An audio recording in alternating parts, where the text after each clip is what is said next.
বিসমিল্লাহির রহমানির রহিম। এবারে চলে আসি যে রাসূল সাল্লাল্লাহু আলাইহি ওয়াসাল্লামের আদর্শে জীবন, মেহমানদারি বা মেহমানের আপ্যায়ন। তা আমি দ্বিতীয় খুতবার পরে আপনাদের সামনে প্রথম যে আয়াতে কারিমা পাঠ করেছি, এটি খুবই প্রসিদ্ধ সূরা এবং প্রসিদ্ধ আয়াত।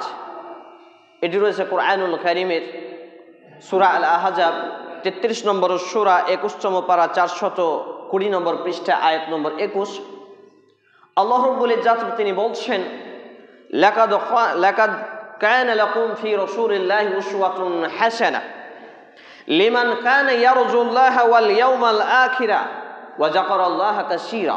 অর্থাৎ যারা তোমরা শেষ দিবসকে বিশ্বাস স্থাপন করেছো। শেষ দিবস বলতে আমরা যে সূরা ফাতিহায় পড়ি মালিক ইয়াউমিদ্দিন, বিচার দিনের মালিক আল্লাহ, সেই দিনকে বলা হচ্ছে।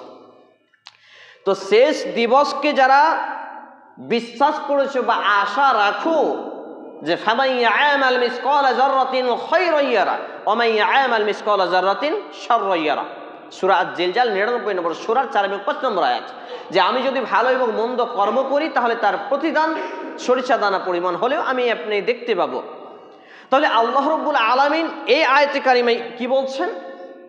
যারা শেষ দিবসে আশা রাখো, প্রতিদান পাবো এরকম বিশ্বাস রাখো এবং আল্লাহকে অধিক স্মরণ করো, তাদের জন্য লাকাদ কানা লাকুম ফি রাসূলিল্লাহি উসওয়াতুন হাসানাহ, তাদের জন্য উত্তম নমুনা, আইডল, মাপকাঠি, ফরমা, আদর্শ ম্যানিপুলেট হলো নবী মুহাম্মদুর রাসূলুল্লাহ সাল্লাল্লাহু আলাইহি ওয়াসাল্লাম।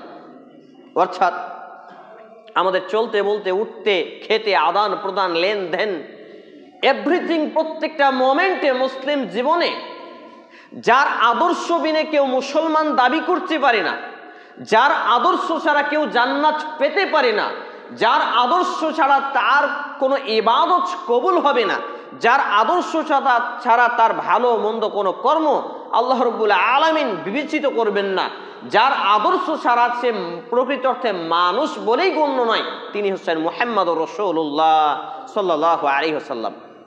তাহলে এই নবী মুহাম্মদুর রাসূল সাল্লাল্লাহু আলাইহি ওয়াসাল্লামের আদর্শ হচ্ছে আমাদের জন্য বাধ্যতামূলক ফরজে আইন মান্যতা করা। পা থেকে মাথা পর্যন্ত ব্যক্তিগত জীবনে, পারিবারিক জীবনে, সামাজিক জীবনে, রাষ্ট্রনৈতিক জীবনে, অর্থনৈতিক জীবনে, প্রত্যেকটা সেক্টরে আমার এবং আপনার জন্য যেই আদর্শটিকে ফলো করা, অ্যাকসেপ্ট করা ফরজ, সেটা হলো নবী মুহাম্মদুর রাসূলুল্লাহ সাল্লাল্লাহু আলাইহি ওয়াসাল্লামের আদর্শ। আলহামদুলিল্লাহি রাব্বিল আলামিন।